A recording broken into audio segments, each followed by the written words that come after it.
Mannequin was a film which was not taken seriously at the time, but became a significant commercial success and something of a cult hit. But is it just a cheesy rom-com, or is it a work of cinematic genius? The film opens in Edfu, Egypt, a really long time ago. It's not the most original joke, but straight away there's no doubting that this is a comedy. Right before lunch. Ooh, a double punchline. So the story starts in ancient Egypt, with sets looking a bit generic and made for TV. One of our main protagonists, Emmy, is wrapped up like a mummy just to make sure there's no doubt that this is ancient Egypt, in case the on-screen titles and hieroglyphics had failed to convince. The 80s parlance and American accents are not jarring because this is clearly camp fun. This has the look and feel of a TV comedy sketch. It could be right out of an episode of American TV show SNL. Okay.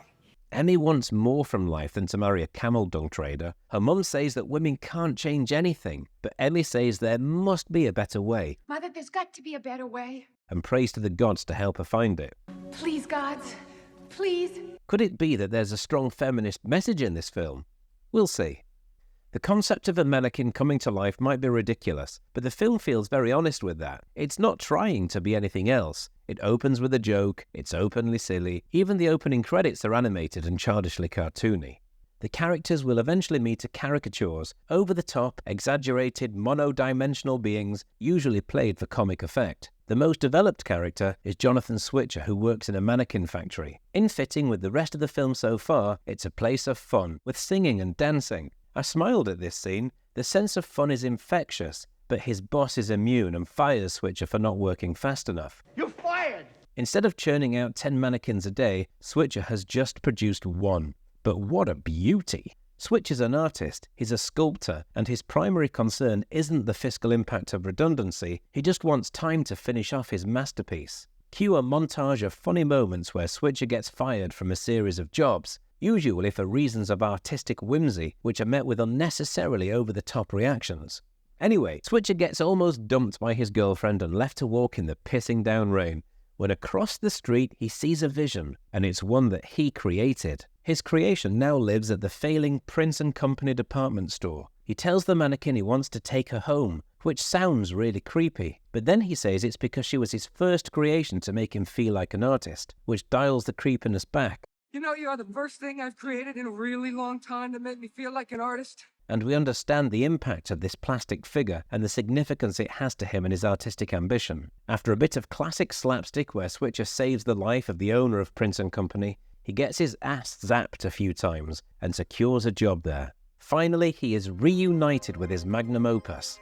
The bulk of the film is a series of montages where Emmy comes to life, but only when nobody but Switcher can see her. Kim Cattrall plays Emmy. She's endearing and playful. Cattrall is fantastic and manages to wring as much charm as she can from what is ultimately a fairly superficial role. Despite having potentially millennia of wisdom, she's oddly childish, which makes her brief moments of sexiness conflict with the innocence the character exudes. Andrew McCarthy gets more to do with his role. Yes, it's a fairly light and airy character, but there is some substance to him. We understand his motivations and aspirations, and McCarthy is able to make Switcher quite relatable despite the completely bonkers situation which could so easily have come across as too creepy. But the film doesn't come across as creepy. It somehow manages to be a sort of benign urban fairy tale.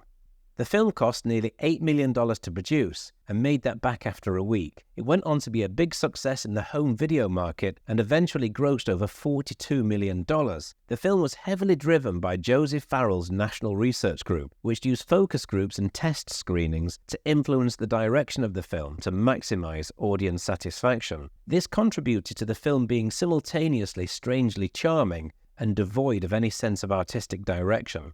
Some of the scenes feel like filler, especially when we get a series of vignettes which showcase Switcher and Emmy's growing relationship, but make very little narrative sense. For example, there's a scene where they try on different outfits, which feels like an excuse to play another 80s banger whilst the couple act adorably. It's a scene which feels overly contrived. It's like a team of writers had 10 minutes to find a way to show them having fun, because that's what the focus group wanted, and this is what they came up with to meet that brief. You have to try to not think too hard about some aspects of Mannequin. Emmy has supposedly lived several lifetimes and experienced so much, yet has no wisdom. She knows how the modern day works, but has selective naivety if it can be played for laughs. What They hide all the musicians. By what mechanism did she come alive? It's not explained. Why not come alive earlier? She mentions she's lived other lives and mentions Michelangelo. Was she an object then who came to life, or just a regular person? Why only come to life when Switcher can see her, when we eventually see that she's not restricted to that? What was she before she was a mannequin? One day will she quantum leap into some other body? The logic just doesn't stand up. Oh boy. The 80s fashion and music give this a nostalgic retro charm. Its signature song, Nothing's Gonna Stop Us Now by Starship, is probably more famous than the film itself. It also includes Police Academy's G.W. Bailey, who was definitely a face of the 80s. Bailey plays a similar role to Captain Move It, Move It, Move It Harris. Captain Felix Maxwell is a pretty basic bigoted villain. Yeah. He's a live-action cartoon Jobsworth, simmering with inner hatred. If the film was set 30 years later, he'd be an alt-right keyboard warrior complaining about things being woke and trans-bashing on social media. He's over the top, but not as much as the superb James Spader. As a film Nazi-looking, snivelling baddie, he's a grotesque, exaggerated, greasy pen pusher, a pantomime villain. In most other films, he'd seem too overplayed, but Mannequin sets the bar firmly at batshit crazy. So anything goes. Is he ventriloquist? Some kind of mad genius? Other noteworthy characters are Estelle Getty of Golden Girls fame, playing the newly crowned Prince and Company boss, who is full of heart and brings some warmth to the cold corporate climate, and Armand, the creepy foreign guy. Initially, his misuse of English leads to some comedy moments. Can I ride you? But he quickly becomes a full-on sex pest, who eventually begs for sex so much from Switcher's sort of ex-girlfriend that she just gives in.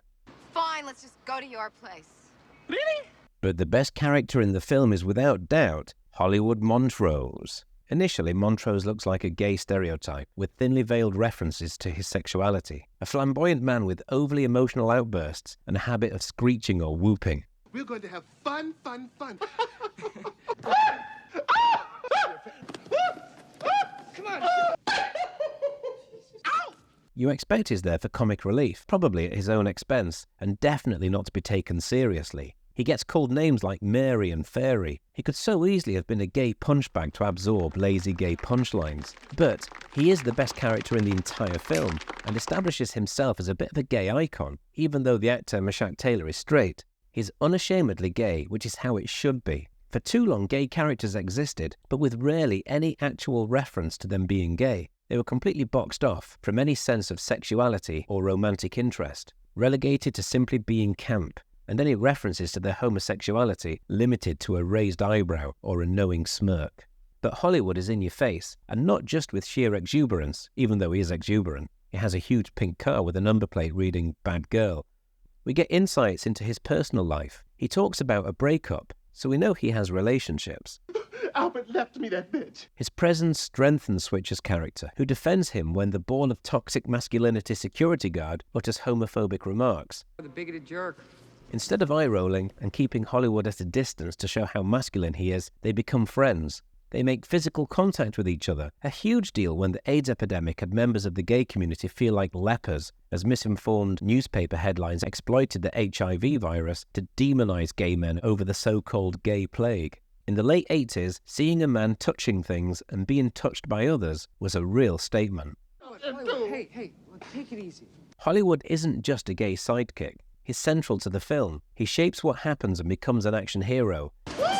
He stops the security guards in their tracks and utters one of the greatest lines in a movie. Two things I love to do. Let's fight and kiss boys. Come on. Ah! Hollywood Montrose says he likes to fight and kiss boys. He's kick-ass. The character doesn't have to hide the fact that he's physically intimate with guys, like he's some sexless effete dandy. He uses a fire hose. That's deeply symbolic. He's a gay black man turning the fire hose on uniformed authority figures. The hose itself has become a symbol of authoritarianism, where it's often used for crowd control, but here, Hollywood wields it. Also, there's a scene where he tells Switcher to take a photo of him with a female mannequin and jokes, How about a picture? Mom will think I've switched. It's a great throwaway line, which shows that Hollywood owns his sexuality. You can tell from things said in the film that he suffers from prejudice and small-minded comments, but here he gets a chance to mock attitudes towards his sexuality. It's important to know that he is a gay character, plus he's a black gay character, and representation on screen is incredibly important, even if it is a little colourful and cliched at times. He groups him and Switcher together as misunderstood souls, referencing them as us special people. I'm sorry, baby, but you know us special people are destined for heartache sometime. He understands what it's like to be shunned and stigmatized, to be pushed out of the mainstream, so he isn't going to look down on Switcher for a bit of Mannequin objectophilia. Honestly, not only is Hollywood Montrose the best character here, but I feel his place as a true cinematic icon has yet to be fully appreciated. Anyway, like I've said several times, Mannequin is next level bonkers, but the film looks and feels so capricious and fanciful, it's so over the top and tonally fun, that it actually all kind of works. There are constant puns and visual gags, with various pratfalls and slapstick comedy, moments of insanity, and a core concept which is sheer lunacy. The film has lots of screen wipe transitions which make it look like a TV sitcom or a children's comedy film. Only Star Wars gets away with screen wipes. The idea that a pretty decent window display is causing such a stir is nonsensical. Yeah, it's impressive, but the idea that people would be queuing to get a peek, really? It even gets called the most amazing thing I've ever seen. It's the most amazing thing I've ever seen. I really don't think so. I asked at the beginning of this video, is it just a creepy rom-com, or is it a work of cinematic genius? Well, it's definitely not a work of cinematic genius. But it could have been. And at times, it felt like it was heading that way. I can't help but think that an alternative ending which would have made sense and elevated the film from batshit crazy rom-com was possible. It would have been better if the mannequin coming to life was in Switcher's head. Imagine this. If the living mannequin was him dealing with his own failings in life, like the boil in How to Get Ahead in Advertising was the manifestation of a mental breakdown, it makes sense and is fully motivated by the events of the film. It even improves some aspects. So this is my improved version. Most of the elements are the same, so Jonathan Switcher is an artist struggling to express himself. He finally creates something he's proud of. He obsesses over it to make it perfect. He jumps at the chance to get a job where he can be with the creation he's so proud of, and he becomes a celebrated window dresser. But in my ending, he would realize that she never really comes to life, and it was all in his head. He would see that becoming a successful window dresser was all his own work. He's finally become an artist. He could even tell Emmy, as he does in the actual film, that she's his inspiration. I feel like I could do anything.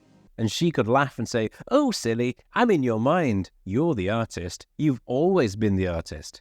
He has a moment of catharsis. He realizes all along that he's been having a psychotic episode and lost contact with reality. But here's the great bit. He's fallen in love with Emmy and continues to imagine her as coming alive when only he can see her. It doesn't matter that she's not real. She's real to him.